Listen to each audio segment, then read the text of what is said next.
اللعين الرجيم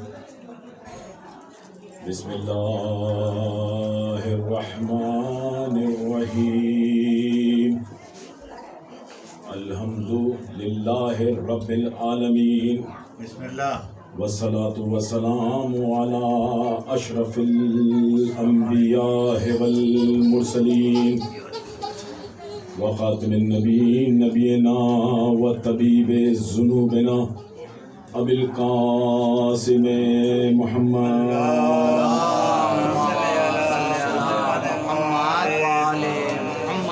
وآل بيته الطيبين الطاهرين المعصومين المظلومين الذين أذهب الله عنهم الرجس ويطهركم تطهيرا.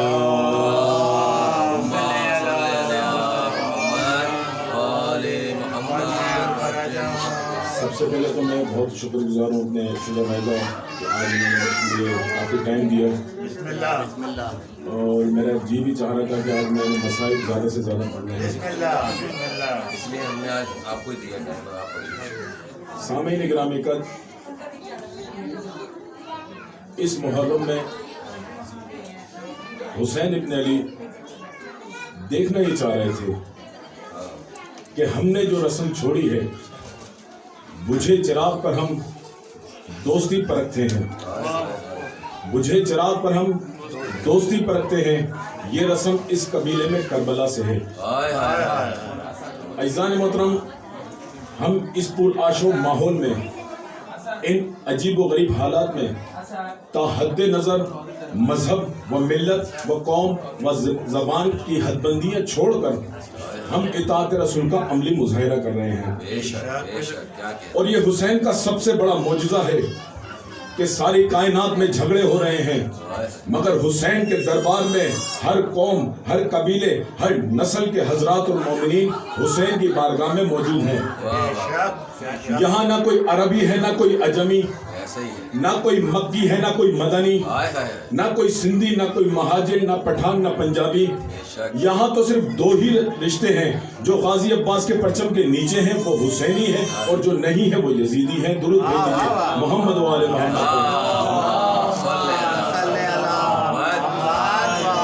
کہہ رہا ہے آدمی سے آدمی کا یہ ضمیر، کہہ رہا ہے آدمی سے آدمی کا یہ ضمیر، تو حسینی گر نہیں بنتا تو کچھ بھی نہ بن.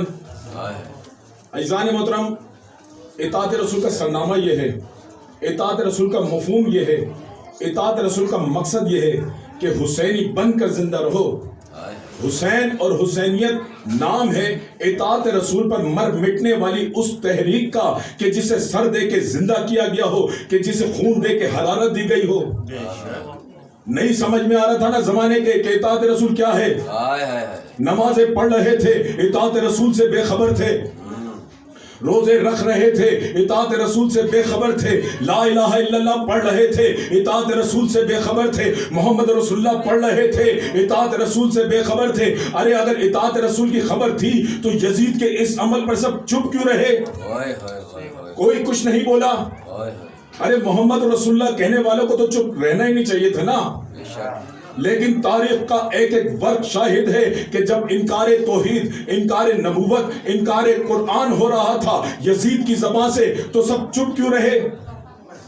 اگر غیرت دکھائی ہے تو صرف ابو طالب کے خون کی شرافت نے، اگر یزید کو للکارا ہے تو صرف ابو طالب کے پوتے نے، اگر احترام رسالت میں مدینہ چھوڑا ہے تو صرف علی کے بیٹے نے. درود بھیج دیجئے محمد و آل محمد پر.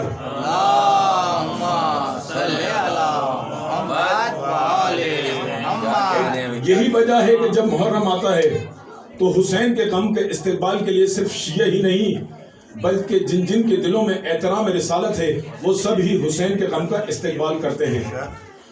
حسین اپنے آپ کو منواتا ہے، حسین اپنے آپ کو پہچانواتا ہے. حسین اتنی بلند شخصیت کا نام ہے، حسین اتنا بلند مرتبے کا نام ہے کہ حسین اپنے آپ کو منواتا ہے. حسین کسی بے ساکی پر اپنی یاد نہیں منواتا. حسین کسی بے ساخی پر اپنی یاد نہیں منواتا، حسین کسی اور کے نام پر مجمع نہیں بلاتا، غم کسی کا، سہارا کسی کا، نام کسی کا ایسا نہیں ہے۔ اگر آج بھی اگر کسی کا نام قابل ذکر ہے تو وہ صرف حسین کے حوالے سے ہے، یزید کے نام سے نہیں ہے۔ درود بھیج دیجئے محمد و آل محمد پر۔ عزیزان محترم، اطاعت رسول پیغام حسین، اطاعت رسول پیغام آل محمد۔ پیغمبر اگر یہ کہیں کہ علی علم لے کر خیبر جاؤ اور فتح کر کر لوٹو، پیغمبر اگر یہ کہیں کہ علی علم لے کر خیبر جاؤ اور فتح کر کے زندہ واپس آؤ، تو علی وہاں موت کا تصور بھی نہیں آنے دیں گے، کیونکہ وہ موت نہیں خودکشی ہوگی، لہذا رسول نے کہا ہے کہ زندہ واپس آؤ۔ اطاعت رسول کا مفہوم علی جاؤ، خیبر کا فتح کرنا علی کے لیے بہت آسان تھا، یہ مسئلہ نہیں ہے۔ عزیزان محترم، خیبر تو مجھے پڑھنی بھی نہیں ہے، مگر دو جملے صرف پڑھنا چاہتا ہوں کہ جو اطاعت رسول میں سرشار ہو وہ ہوتا کیسا ہے۔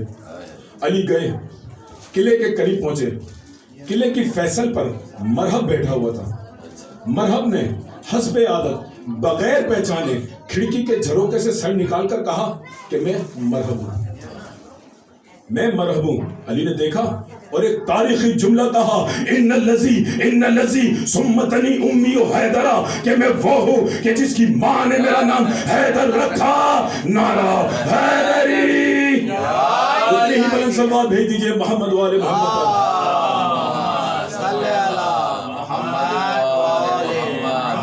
سامعین اکرامی قدر،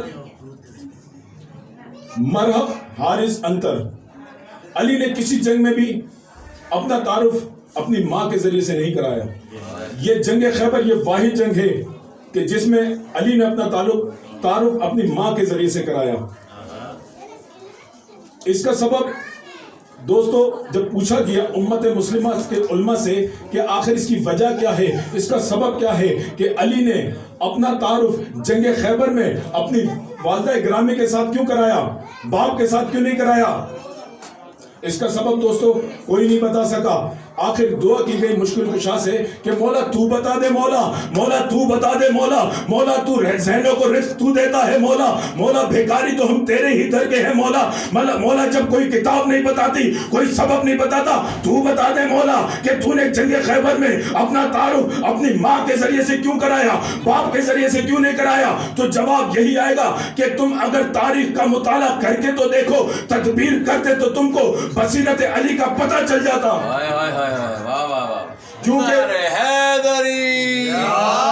کیونکہ مرحب حارث انتر تین بھائی، ان تینوں کی ماں نے اپنے بیٹوں کو وصیت کی تھی کہ ہر ایک سے لڑنا، ہر ایک سے لڑنا، مگر جب کوئی حیدر نامی شخص تمہارے سامنے آ جائے تو اسے لڑنے کی کوشش نہ کرنا۔ مرحب حارث انتر تین بھائی، تینوں کافر۔ ان تینوں کی ماں جو تھی وہ راہبہ کہانہ تھی، علم نجوم کی خبریں دیا کرتی تھی، یعنی خبر تو اس نے پہلے ہی دے دی تھی کہ ہر ایک سے لڑنا، ہر ایک سے لڑنا، مگر جب کوئی حیدر نامی شخص تمہارے سامنے پر آ جائے، تمہارے مقابلے پر آ جائے تو اس کے مقابلے پہ جانے کی کوشش نہ کرنا۔ مرحب حارث انتر تین بھائی خیبر میں علی کے مقابلے پر آمادہ ہیں۔ علی نے میدان میں جا کر ان کو چہرہ دکھا کر اپنا نام حیدر ظاہر کر کے ان بھولے ہوئے کافروں کو ایک موقع عطا کیا۔ اے ماں کی وصیت کو بھولنے والوں، میری ماں نے میرا نام حیدر رکھا، میری ماں نے میرا نام حیدر رکھا۔ چلو ماں کی محبت میں ہی صحیح، محبت مادری سے تو واقف ہے نا، علی کا کیا تعلق مرحب کی ماں سے، اس کی وصیت سے؟ جو شے دوستو علی کے علم میں نہیں وہ کوئی شے ہی نہیں۔ وَكُلِّ شَيْءٍ حَسَنَ فِي الْإِمَامُ الْمُبِينُ، ہم نے ہر شے کا علم امام المبین میں حصہ کر دیا ہے، کوئی شے اقتدار امامت سے باہر نہیں۔ سامعین گرامی قدر، قرآن میں ذکر آیا کہ جو رسول تمہیں دے اسے لے لو، جسے منع کر دے اسے رک جاؤ۔ یہ کسی تاریخ میں نہیں لکھا ہوا کہ جو مولوی دے لے لو، جو مفتی دے لے لو، جو حاجی دے لے لو، جو نمازی دے لے لو، جو غازی دے لے لو۔ جو راوی دے لے لو, جو محدث دے لے لو, کسی تاریخ میں نہیں لکھا ہوا یہ. قرآن نے کہا جو رسول دے اسے لے لو, جسے منع کر دے اسے رک جاؤ. میں فقہ جعفری کی طرف سے آپ حضرات سے یہ عرض کرنا چاہتا ہوں کہ فقہ جعفری کائنات کا وہ واحد فقہ ہے کہ ہم نے ایک اصول دین, ایک فروع دین راوی اور روایت سے نہیں لیا. ہم نے علی ولی اللہ کا عقیدہ قرآن سے لیا کہ جو رسول دے اسے لے لو, جو رسول دے اسے لے لو. غدیر کے ممبر سے رسول نے ہمیں مولا دیا, ہم نے لے لیا. جو رسول دے اسے لے لو, جو رسول دے اسے لے لو. اب ہم پر اعتراض نہ کرو اور بتاؤ یہ کہ کون سا عقیدہ ایسا ہے کہ جو ہم نے رسول سے نہیں لیا, کون سا اصول دین ایسا ہے کہ جو ہم نے رسول سے نہیں لیا, کون سا فروع دین ایسا ہے کہ جو ہم نے رسول سے نہیں لیا. توحید رسول سے, عدل رسول سے, امامت رسول سے, قیامت رسول سے, کعبہ رسول سے, مولود کعبہ رسول سے, ساقی کوثر رسول سے. ہم نے کسی مولوی سے نہیں لیے, ہم نے اپنے امام معصوم سے لیے. اور جب معصوم سے لیے تو معصوم عین الخطا سے لیے, معصوم سے لیے تو پاک لیے, معصوم سے لیے تو پاکیزہ لیے. اور جب اور پھر ہم جب دعا مانگتے ہیں کہ معصوم کے صدقے میں پروردگارا ہماری مشکلات آسان کر, اور جب ہماری مشکلات آسان ہوتی ہیں تو ہم منت کرتے ہیں, ہم حاضری کرتے ہیں, ہم غازی عباس کی حاضری دلاتے ہیں. سامعین گرامی, پہلے ہم مانگتے ہیں اور ہم اس کو دیکھتے ہیں کہ جنہوں نے ہمیں مانگنے کا طریقہ بتایا, سکھایا, بتایا. جناب فضا نے عرض کی یا رسول اللہ صلی اللہ علیہ وآلہ وسلم,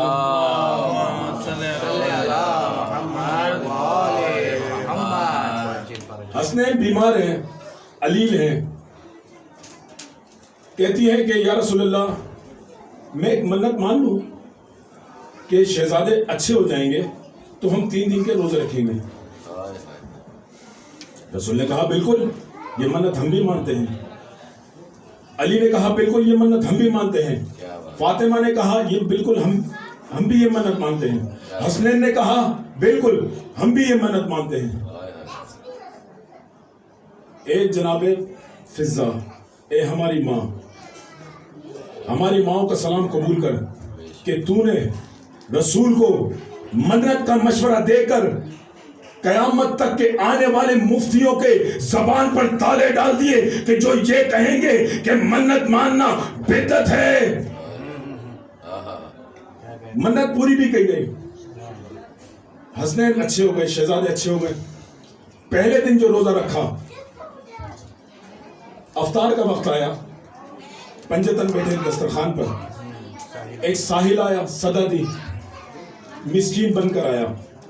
پنجتن نے اپنا سارا کھانا اٹھایا اور اس مسکین کو دے دیا. خود نمک اور پانی سے افطار کیا, اللہ کا شکر ادا کیا, سو گئے. دوسرے دن پھر روزہ رکھا گیا, پھر ایک ساحل آیا, پھر صدا دی. پہلے مسکین آیا, اب یتیم آیا. پنجتن نے سارا حصے کا کھانا اٹھایا اور اس یتیم کو دے دیا. خود نمک اور پانی سے افطار کیا, سو گئے. تیسرے دن پھر روزہ رکھا گیا, پھر افطار کا وقت آیا, پھر ایک ساحل آیا, صدا دی. پہلے مسکین آیا, پھر یتیم آیا, اب اسیر آیا. پنجتن نے سارا کھانا اٹھایا اور اس اسیر کو دے دیا. اب تیسرے دن جو پنجتن نے کھانا دیا ہے اس اسیر کو تو رحمت الہی کے سمندر میں طغیانیاں آ گئیں. پروردگار نے جبرائیل کو کہا کہ جبرائیل جا دسترخوان جنت بھی لے جا, قرآن کی آیتیں بھی لے جا, تاکہ دنیا والوں کو یہ پتا چلے کہ جب فاطمہ زہرا کے ہاتھ کی پکی ہوئی سوکھی ہوئی جو کی روٹیاں جب میزان عدالت الہی میں جزا کے مقام پر جب تلے تو قرآن مجید کی 30 آیتوں کے مقابلے پر اترے. قرآن نے تصویر کھینچ لی, نعرہ حیدری. اتنی ہی بلند صلوات بھیج دیجئے محمد والے محمد.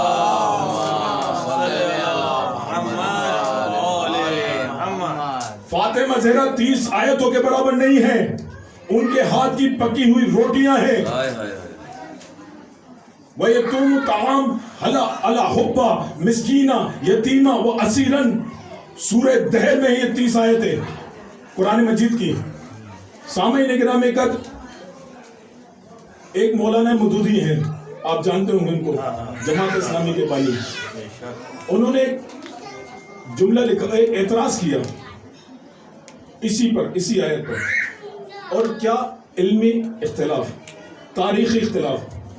وہ یہ کہتے ہیں کہ جو اہل سنت بھائی ہمارے جو تفسیر کرتے ہیں اس کی، کہتے ہیں کہ یہ جو 3 دن تک آتا رہے مسکین، یتیم اور اسیر، یہ مکہ مدینے کے فقیر تھے، یہ مکہ مدینے کے فقیر تھے. لیکن مودودی صاحب کہتے ہیں کہ یہ مکہ مدینے کے فقیر نہیں تھے، اس لیے کہ جس ادا سے، جس وقت میں، جس نام کے ساتھ کبھی مسکین بن کر، کبھی اسیر بن کر، کبھی یتیم بن کر آتے رہے، یہ کہتے ہیں کہ یہ مکہ مدینے کے فقیر نہیں تھے بلکہ فرشتے تھے. انہوں نے اتنا ہی جواب لکھا. میں نے کہا مولانا بڑا احسان آپ کا کہ آپ نے تو ہماری مشکل ہی حل کر دی.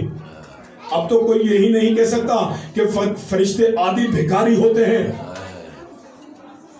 فرشتے عادی بھکاری ہوتے ہیں. کوئی کہہ ہی نہیں سکتا. بھائی فقیروں سے کیا استدلال؟ بھائی اس دروازے سے چھوڑیں گے اگلے دروازے پہ مانگیں گے، اگلے دروازے کو چھوڑیں گے اس سے اگلے دروازے پہ جا کے مانگیں گے. بھائی فقیر کا کام تو مانگنا ہوتا ہے، فقیر کا کام تو مانگنا ہوتا ہے. واہ واہ واہ واہ واہ واہ، کیا کہہ رہے ہو، کیا کہہ رہے ہو. فرشتوں سے کیا، فقیروں سے کیا استدلال؟ لیکن کہا وہ مکہ مدینے کے فقیر نہیں تھے بلکہ فرشتے تھے، اور فرشتے اطاعت جبری میں ہیں، اور فرشتے اللہ کی اطاعت جبری میں ہیں. جو رکوع میں ہے وہ رکوع میں ہے، جو سجود میں ہے وہ سجود میں ہے، جو ہوا چلانے میں ہے وہ ہوا چلانے میں ہے، جو آگ برسانے میں ہے وہ آگ برسانے میں ہے، جو دروغہ جنت ہے وہ دروغہ جنت ہے، جو دروغہ جہنم ہے وہ دروغہ جہنم ہے، جو ملکن موت ہے وہ ملکن موت ہے. اس کا ٹرانسفر نہیں ہوتا، اس کا تبادلہ نہیں ہوتا، اس کا ٹرانسفر نہیں ہو سکتا. DIG کی طرح فرشتے اپنی ڈیوٹی پر مقرر ہیں، فرشتے اپنی ڈیوٹی پر مقرر ہیں. درود بھیج دیجئے محمد و آل محمد پر.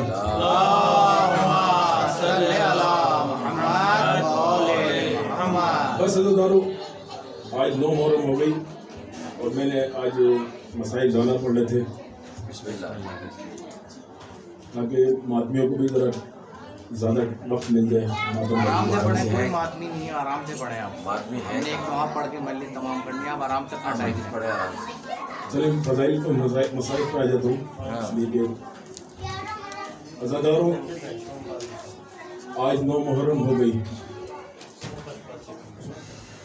عزاداروں، آج کی رات وہ رات ہے کہ جو تجدید عہد وفا کی رات ہے. جناب زینب کہتی ہیں بھیا آپ نے اپنے ایک سپاہی کا، ایک صحابی کا امتحان لے لیا، کیا یہ ہمارے آپ کے ساتھ کھڑے رہیں گے؟ کیا یہ ہم یہ چھوڑ کے تو نہ جائیں گے؟ حسین کہتے ہیں بہن زینب میں ابھی امتحان لے لیتا ہوں ان کا. ارمانو.